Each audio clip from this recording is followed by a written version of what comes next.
Tukaj je evropska zastava, namreč stranko SD, socialnih demokratov, vodi gospa Fajon, ki je evropska poslanka. Kako je zanimivo, koliko so bili vsako leto v minusu člani stranke SD. Namreč leta 2015 so imeli minus 890 tisoč evrov, to je bilo dolga.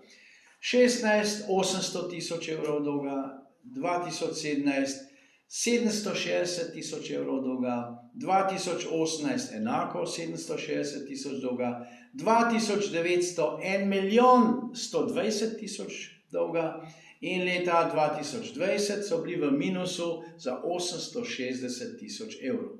Pa se jim nič ne zgodi, pa jim računsko sodišče ne naredi nič. Naša stranka je enkrat plačala 150 evrov mimo tistega računa, ker nismo hoteli ostati dolžni, smo poravnali z enega drugega računa. Seveda dobili smo od računskega sodišča zahtevo, da plačamo 10 tisoč evrov kazni. Pa me zanima, koliko so plačali gospodje iz socialnih demokratov. Zagotovo nič, morda kje kakšnemu kakšno kavo, pa sendvič, pa take zadeve.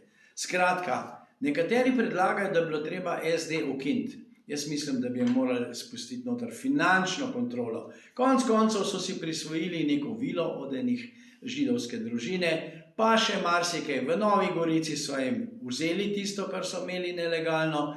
In kaj bojo pa zdaj? Zdaj grejo pa spet na volitve in bodo imeli ob koncu volitev približno 2 milijona evrov zastanka oziroma minusa.